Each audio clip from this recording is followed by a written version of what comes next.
Well, we're back in 1978 again. It's a very common year amongst my huge collection of music magazines, but it's also a very interesting year because there's so much to talk about. It was a really important year for things crossing over and new things coming in and old things going out and so on and so forth. It appeared in 1978 that you could like any sort of music and still be relevant, if you like. We're here on in Record Mirror, and on the cover is Kate Bush. Yes, and she's only 19. And this photo shoot was I was going to say quite important to Kate Bush. It actually wasn't because she hated it. It was the first big photo shoot she did. And I think, I could be wrong in saying this, I'll have to have a dig through my other music papers. I think it was Record Mirror that featured a centre page, one of their double page centre page posters from this photo shoot, where unfortunately it was probably a quiet day and Kate's nipples were sticking out, and it became something of a sort of wank mag for young boys of the time, if you like, and A jazz mag instead of a rock a mag. jazz mag, yeah, and I hate jazz, but Kate Bush hated it, and she hates it to this day, even though it's an iconic series of shots. But there's the cover. It was that photo shoot, and unfortunately she'll be stuck with it forevermore. But an incredible artist, incredibly beautiful young girl. Also mentioned on the cover, ELO, Stranglers, Rod in Colour, and Bowie dates. It's a good one. Yeah, and I'll mention something about Bowie dates, or Bowie, in a moment. We'll turn the page on to the singles chart. And number 1 is Take a Chance on Me by ABBA. Number 2 is Figaro by Brotherhood of Man. Number 3 is Come Back My Love by Darts. Number 4 is Wishing on a Star by Rose Royce. And number 5 is If I Had Words by Scott Fitzgerald. It's as if punk never happened again, isn't it? But I'm sure we'll find throughout this that there's lots of mentions of punk still bubbling under. Number 6 is Mr. Blue Sky, Electric Light Orchestra. Hey. Number 7 is Hot Legs by Rod Stewart, etc., etc. Breakers, which is ones that the Record Mirror staff thought would make it big. Ready Steady Go by Generation X. Clash City Rockers by The Clash. I Love the Sound of Breaking Glass, Nick Lowe. Fabulous. Juicy Lucy, their gossip page. We have Roddy Llewellyn pictured. Now, for those who don't remember, Roddy Llewellyn was a young-ish socialite who just happened to be getting it on with Princess Margaret, who was rather older than him, and it was a staple of the gossip columns at the time. Is he related to Lawrence Llewellyn, Bowen? I don't think so. No, I Because don't think Lawrence so. flouts it like he is, isn't he? Yeah, he does. Yeah, equally posh, Hmm. but I don't think related. No.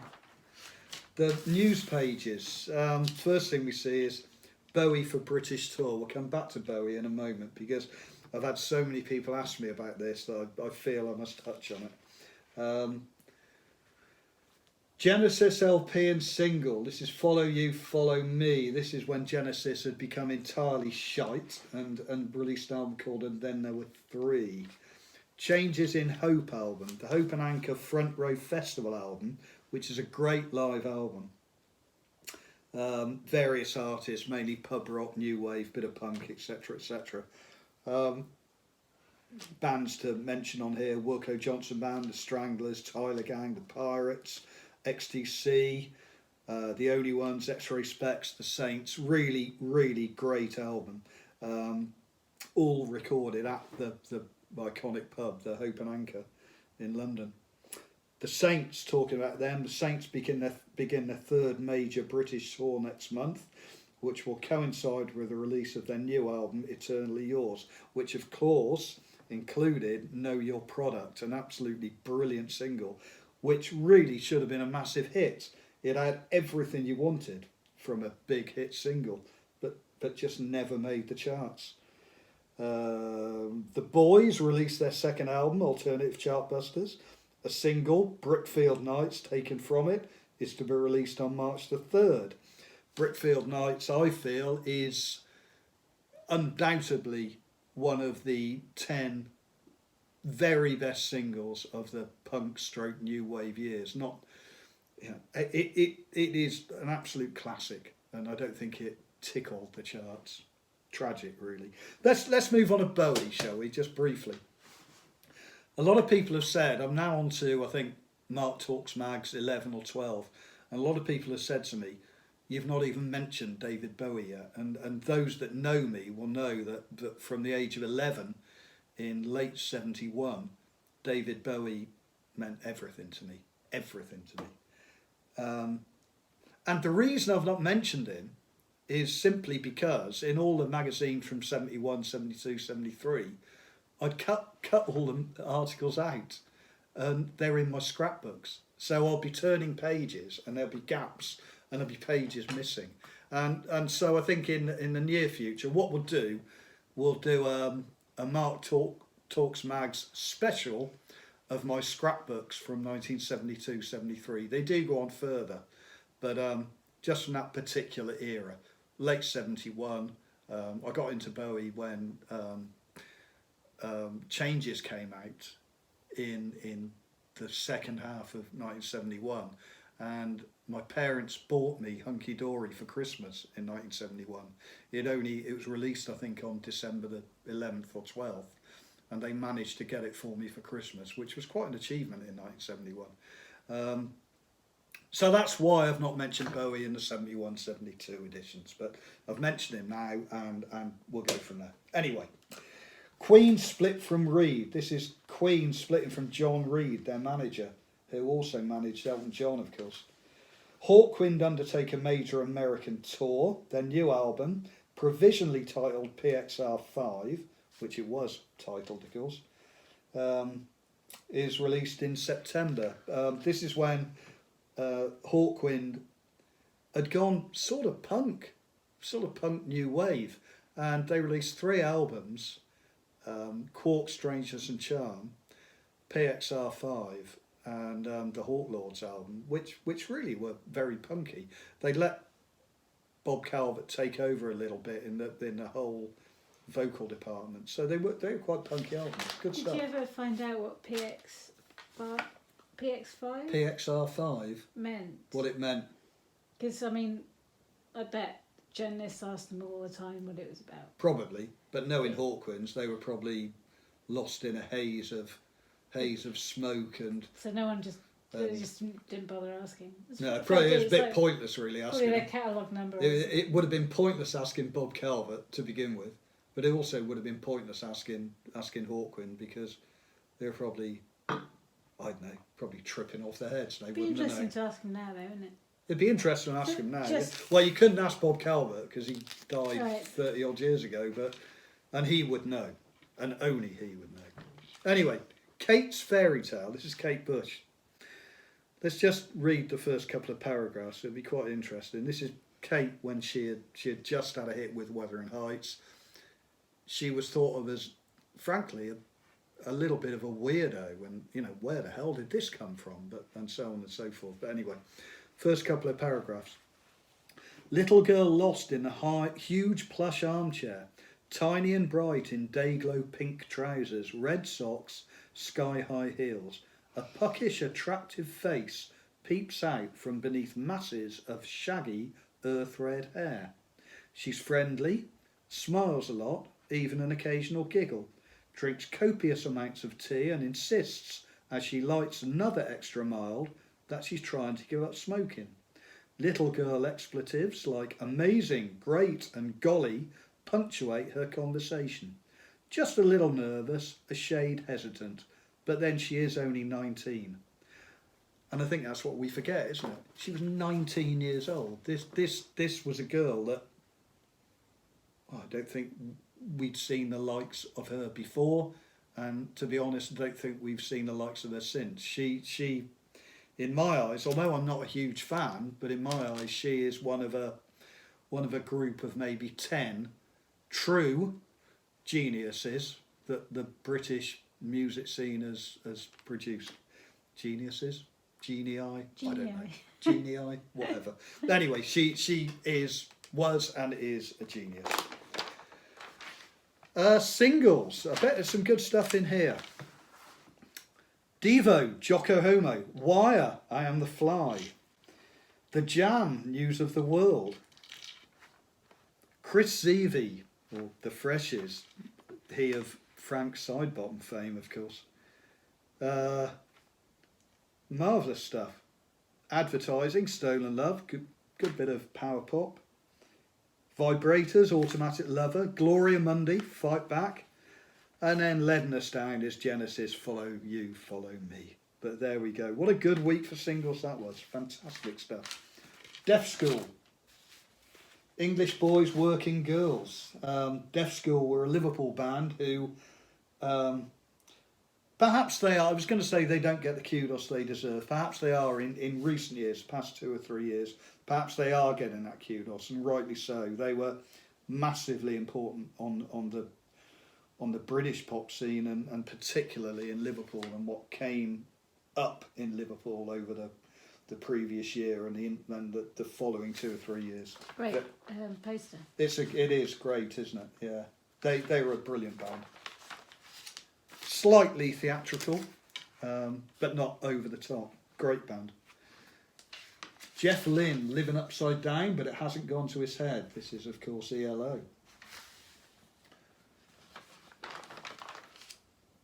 4-page ad for Tell Us the Truth by Sham 69 and their tour. This was right in the middle of Sham being at the peak of their fame, and right in the middle of Sham being at the peak of trouble at their gigs too,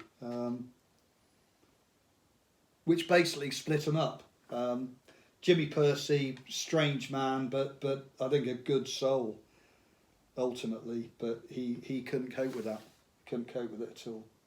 The album, Tell Us the Truth. The single, There's Going to Be a Borstal Breakout.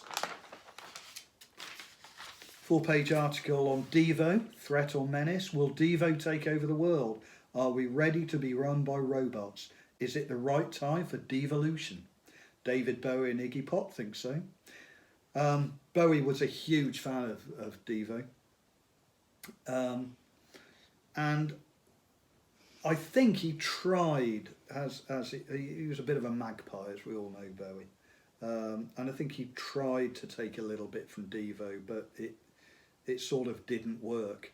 I think they sort of came to the fore a bit too quickly, so he couldn't nick their stuff that easily. I love Bowie, as you know, but he was a magpie. Then we go on to the single, What Does It Cost? A little article here about the cost of singles. And how about record companies choose the price of their singles. So they're saying here that Generation X on Chrysalis, Ready Steady Go was 75p. Buzzcocks, What Do I Get? On United Artists, 75p. Free, All Right Now on Island, which was a re-release as well, so it had made its money, was £1.10p. Yeah, interesting stuff. Days of the Future Punk. Now look at the picture. This is to do with Jubilee, the film. Films about rock tend to have worrying parallels with Ludo, both cheap, random and consistently tedious. Jubilee avoids that tacky pigeonhole. It's a great film. If you've not seen it, it can be tough if you like conventional movies, but it is a good film, a great film. Book reviews: The Sex Pistols Scrapbook by Ray Stevenson, £1.25. I'll have 10 please, and then sell 9 of them. Oh, and there's a little article about punk violence, and it is about Jimmy Percy and Sham 69, and him particularly being sick of their fans ruining their concerts. Album reviews: Nick Lowe, Jesus of Cool. It'll cost you, but it's worth it. What a great album that is. Jim Capaldi, The Strawbs, Deaf School. Great stuff. John Miles, the Royal Philharmonic Orchestra, the best known works of Rick Wakeman. No thank you. Various artists, Stiff Live Stiffs. Then we got an article, a full double page article about the Stranglers on tour. A double page poster of Rod Stewart. The posters page. Then we got the help pages. Since I was small, I've always bitten my nails at times of stress. Is there anything I can do to toughen them up? Says Lorraine of Blackburn. Just don't bite the buggers. Whirlwind Sellout Tour. This was a rockabilly band, Whirlwind. Sylvie Simmons talks to Bebop Deluxe's Bill Nelson at the end of their last American tour. Something of a genius is our Bill. If you can get past the guitar whittling of Bebop Deluxe, then you're in for a treat. And look further to his electronic stuff, Red Noise. In my eyes, even better. Closer to the Heart by Rush. I'll admit it then. Another slight guilty pleasure. Road shows, Wilco Johnson at the Roundhouse, Penetration at the Hope and Anchor, Eddie and the Hot Rods at Canterbury Odeon. A good week.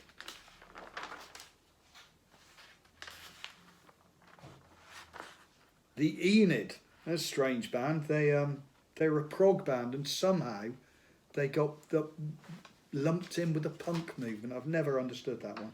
The Zones, 999, Split Ends, lovely stuff.